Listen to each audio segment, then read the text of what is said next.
महाभारत की कथा। महाभारत के युद्ध को धर्म युद्ध और विनाशकारी युद्ध कहा जाता है, जो कि कौरवों और पांडवों के मध्य हुआ। कहा जाता है कि कौरवों को महत्वाकांक्षी चरम पर पहुंच गए थे। वह विदुर जैसे ज्ञानी होने के बाद भी राजा धृतराष्ट्र पुत्र मोह में इस कदर डूब गए थे कि उन्हें सही गलत भी नजर नहीं आ रहा था। जबकि बड़ी सभा में द्रौपदी का चीरहरण हो रहा था, तब भी सभी सिर झुकाए इस धर्मसार होने वाली घटना के साक्षी बनकर बैठे हुए थे।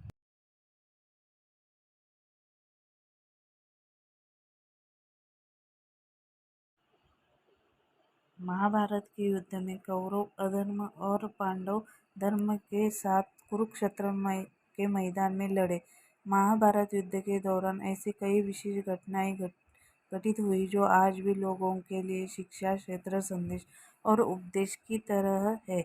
महाभारत के युद्ध के मैदान कुरुक्षेत्र से ही गीता उपदेश की उत्पत्ति भी मानी जाती है, जो कि कृष्ण द्वारा अर्जुन को प्राप्त हुई थी।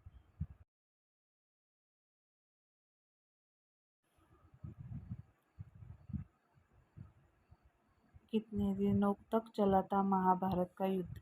महाभारत का युद्ध पूरे 18 दिनों तक चला था। ज्योतिषियों और जानकारियों के अनुसार कलयुग के आरंभ होने से 6 महीने पूर्व मार्गशीर्ष शुक्ल 14 से युद्ध प्रारंभ हुआ, जो लगातार 18 दिन तक चल था। महाभारत के अंतिम यानी 18वें दिन भीम युधिष्ठिर की जांघ पर प्रहार करते जैसे युधिष्ठिर की मृत्यु हो जाती है। इस प्रकार युधिष्ठिर का मृत्यु होने से पांडव विजयी हो जाते हैं। महाभारत युद्ध के बाद क्यों जलकर राख हो गया अर्जुन का रथ? जिस रथ पर अर्जुन महाभारत का युद्ध लड़ रहे थे, उसमें श्री कृष्ण, हनुमान जी और शेषनाग भी थे। श्री कृष्ण ने कहा, अर्जुन ने हनुमान जी को आह्वान करके उन्हें रथ के ऊपर ध्वज के साथ विराजित होने का आग्रह किया, और कृष्ण ने कहा, शेषनाग ने अर्जुन के रथ को पहिए को जकड़ के रखा, जिससे कि शक्तिशाली शस्त्रों का भी रथ पर प्रभाव न पड़े। यह सारी व्यवस्था श्री कृष्ण ने अर्जुन के लिए की क्योंकि अर्जुन धर्म के लिए खड़े रहे थे। जब युद्ध समाप्त हो गया और पांडव विजयी हो गए तो अर्जुन ने भगवान श्री कृष्ण से कहा कि आप पहले रथ से उतरे, फिर मैं उतरूंगा। इस पर श्री कृष्ण बोले, नहीं अर्जुन, पहले तुम उतरो। भगवान की आज्ञा और आदेश को मानकर अर्जुन रथ से उतर गए। इसके बाद श्री कृष्ण भी रथ से उतर गए। शेषनाग भी रथ को छोड़कर पाताल लोक चले गए। हनुमान जी भी अंतर्ध्यान हो गए।